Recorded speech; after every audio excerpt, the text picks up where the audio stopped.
Welcome to Day Historic, and we will be talking about Old Kingdom of Egypt. In ancient Egyptian history, the Old Kingdom is the period spanning c. 2200 to 200 BC. It is also known as the Age of the Pyramids or the Age of the Pyramid Builders, as it encompasses the reigns of the Great Pyramid builders of the 4th dynasty, such as King Snefru, under whom the art of pyramid building was perfected, and the kings Khufu, Khafre and Menkaure, who commissioned the construction of the pyramids at Giza. Egypt attained its first sustained peak of civilization during the Old Kingdom, the first of 3 so-called kingdom periods, followed by the Middle Kingdom and New Kingdom, which mark the high points of civilization in the Lower Nile Valley. The concept of an Old Kingdom as one of 3 golden ages was coined in 1845 by the German Egyptologist Baron von Bunsen, and its definition evolved significantly throughout the 19th and the 20th centuries. Not only was the last king of the early dynastic period related to the first 2 kings of the Old Kingdom, the basic justification for separating the 2 periods is the revolutionary change in architecture, accompanied by the effects on Egyptian society and the economy of large-scale building projects. But the capital, the royal residence, remained at Ineb Hej, the Egyptian name for Memphis. The Old Kingdom is most commonly regarded as the period from the 3rd dynasty to the 6th dynasty to 6th phase 2181 BC, and historians regard the history of the era as literally written in stone and largely architectural, in that it is through the monuments and earlier inscriptions that scholars have been able to construct a history. Information from the 4th to the 6th dynasties of Egypt is scarce. Egyptologists also include the Memphite 7th and 8th dynasties in the Old Kingdom as a continuation of the administration, centralized at Memphis, while the Old Kingdom was a period of internal security and prosperity. It was followed by a period of disunity and relative cultural decline referred to by Egyptologists as the First Intermediate Period. The king of Egypt, not called the pharaoh, until the New Kingdom, became a living god who ruled absolutely and could demand the services and wealth of his subjects. During the Old Kingdom, under King Djoser, the first king of the 3rd dynasty of the Old Kingdom, the royal capital of Egypt was moved to Memphis, where Djoser established his court. A new era of building was initiated at Saqqara. Under his reign, King Djoser's architect, Imhotep, is credited with the development of building with stone and with the conception of the new architectural form, the step pyramid. The Old Kingdom is best known for a large number of pyramids constructed at this time as burial places for Egypt's kings. The first king of the Old Kingdom was Djoser sometime between 2691 and 2625 BC of the 3rd dynasty, who ordered the construction of a pyramid, the Step Pyramid, in Memphis's necropolis Saqqara. An important person during the reign of Djoser was his vizier Imhotep. It was in this era that formerly independent ancient Egyptian states became known as nomes, under the rule of the king. The former rulers were forced to assume the role of governors or otherwise work in tax collection.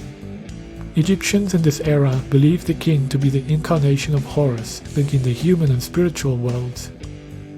Egyptian views on the nature of time during this period held that the universe worked in cycles, and the pharaoh on earth worked to ensure the stability of those cycles. They also perceived themselves as specially selected people. The Old Kingdom and its royal power reached their zenith under the 4th dynasty 2613, 2494 BC, King Snefru. The first king of the 4th dynasty held territory from ancient Libya in the west to the Sinai Peninsula in the east, to Nubia in the south. An Egyptian settlement was founded at Buhin in Nubia, which endured for 200 years after Djoser. Snefru was the next Great Pyramid builder he commissioned, the building of not 1, but 3 pyramids. The first is called the Midian Pyramid, named for its location in Egypt. Snefru abandoned it after the outside casing fell off of the pyramid. The Great Pyramid was the first to have an above-ground burial chamber using more stones than any other pharaoh. He built the three pyramids, a now collapsed pyramid in Midian, the bent pyramid at Dashur, and the ready pyramid. At North Dashur, however, the full development of the pyramid style of building was reached not at Saqqara. But during the building of the Great Pyramids at Giza's new pharaoh was succeeded by his son, Khufu 2500, 2056 BC, who built the Great Pyramid of Giza after Khufu's death. His sons Chedefre 2566, 2558 BC, and Khafre 2558, 2042 BC may have quarreled, 32 BC may have quarreled. Recent re-examination of evidence has led Egyptologist Vasile Dobrev to propose that the Sphinx was built by Chedefre as a monument to his father, Khufu. The latter built the second pyramid, and in traditional thinking, the Great Sphinx served alternatively. The Sphinx has been proposed to be the work of Khafre and Khufu himself. There were military expeditions into Canaan and Nubia, with Egyptian influence reaching up the Nile into what is today Sudan. The later kings of the 4th dynasty were Menkaura, 2532–2504 BC, who built the smallest of the three Great Pyramids in Giza, Shipskaf 2504–2408 BC, and perhaps Jidefta 2498–2496 BC, 5th dynasty 2494–2000. Fewer efforts were devoted to the construction of pyramid complexes than during the 4th dynasty, and more to the construction of some temples. Abu Zir. Consequently, Userkaf was succeeded by his son, Sahur 2487, 2400 and an expedition to Punt. Sahur was in turn succeeded by Neferakar Kakai, 2475–2455 BC, who was Sahur's son. Neferikar introduced the prenomen in the royal titulary. He was followed by two short-lived kings, his son Neferfri, 2455–2453 BC, and Shepsesker, the latter of uncertain parentage. Shepsesker may have been deposed by Nefer-Efri's brother Nuzer in E 2445–2421 BC. A long-lived pharaoh who built extensively in Abusa and who started royal activity in Giza. The last pharaohs of the dynasty were Menkaure-Kayu 2421–2414 BC, Djedga-Essesit 2414, 2375 BC, and Anes 2345. The earliest ruler to have the pyramid texts inscribed in his pyramid. Egypt's expanding interests in trade goods such as ebony, incense such as myrrh and frankincense, gold, copper, and other useful metals inspired the ancient Egyptians to build suitable ships for navigation of the open sea. They traded with Lebanon for cedar and traveled the length of the Red Sea to the kingdom of Punt, modern-day Eritrea, for ebony, ivory and aromatic resin. Shipbuilders of that era did not use pegs, tree nails or metal fasteners, but relied on the rope to keep their ships' assembled planks, and the superstructure were tightly tied and bound together. This period also witnessed direct trade between Egypt and its Aegean neighbors and Anatolia. The rulers of the dynasty sent expeditions to the stone quarries and gold mines of Nubia and the mine of Sinai. There are references and depictions of military campaigns in Nubia and Asia. The 6th dynasty peaked during the reigns of Pepi I and Merida I with flourishing trade. Several mining and quarrying expeditions and major military campaigns. There is evidence that Merida was not only active in Nubia like Pepi I, but also sent officials to maintain Egyptian rule over Nubia from the Thai, northern border to the area south of the Third Cataract. aggressive expansion into Nubia marked Pepi. As reign, at least 5 military expeditions were sent into China. During the 6th dynasty 2345, 2181 BC, the power of the pharaoh gradually weakened in favor of powerful nomarchs' regional government. These no longer belonged to the royal family, and their charge became hereditary, thus creating local dynasties largely independent from the central authority of the pharaoh. However, Nile flood control was still the subject of very large works, including especially the canal to Lake Moeris around 2300 BC, which was likely also the source of water to the Giza pyramid complex centuries earlier. Internal disorders set in during the incredibly long reign of Pepi II 2278 2184 BC towards the end of the dynasty. His death, certainly well past that of his intended heirs, might have created succession struggles. The country slipped into civil wars mere decades after the close of Pepi Djoser's reign.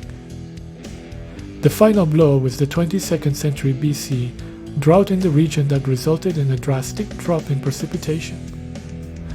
For at least some years between 2200 and 2150 BC, this prevented the normal flooding of the Nile, whatever its cause. The collapse of the Old Kingdom was followed by decades of famine and strife. An important inscription on the tomb of Antifi, a nomarch during the early First Intermediate period, describes the pitiful state of the country when famine stalked the land.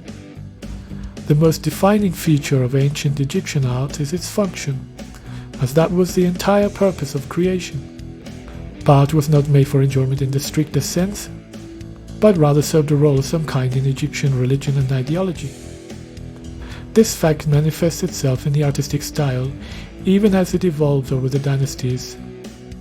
The three primary principles of that style, frontality, composite composition, and hierarchy scale, illustrate this quite well. These characteristics, initiated in the early dynastic period and solidified during the Old Kingdom, persisted with some adaptability throughout the entirety of ancient Egyptian history as the foundation of its art.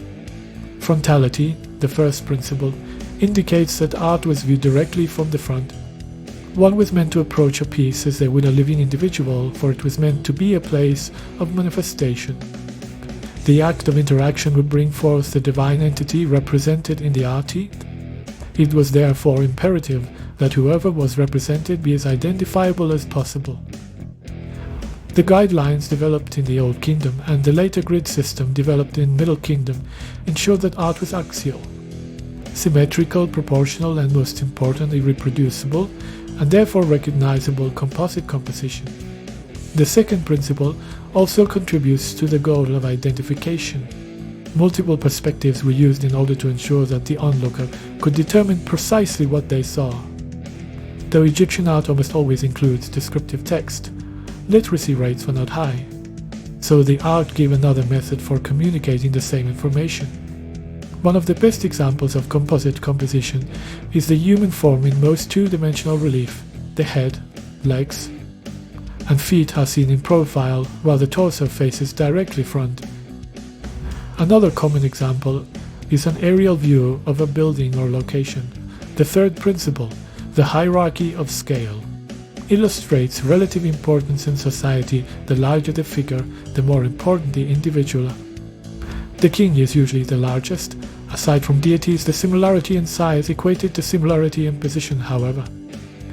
This is not to say that physical differences were not shown as well. Women, for example, are usually shown as smaller than men. Children retain adult features and proportions, but are substantially smaller in size.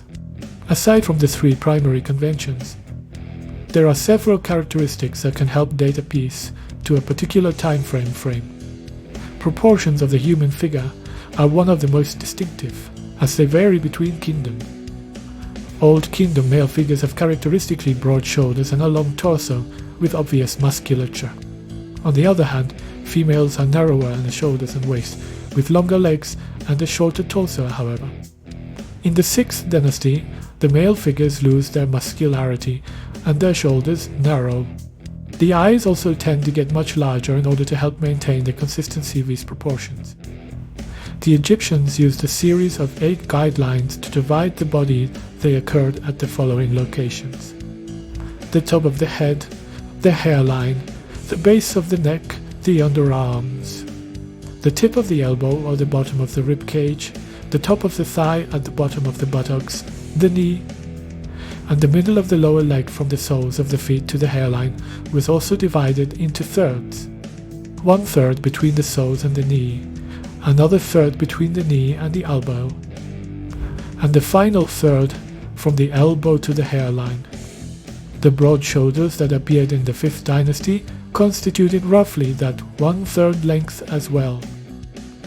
These proportions not only help with the identification of representations and the reproduction of art, but also tie into the Egyptian ideal of order, which tied into the solar aspect of their religion and the inundations of the Nile. Though the above concepts apply to most, if not all, figures in Egyptian art, there are additional characteristics that applied to the representations of the king. Their appearance was not an exact rendering of the king's visage. The kings are somewhat identifiable through looks alone. Identification could be supplied by inscriptions or context.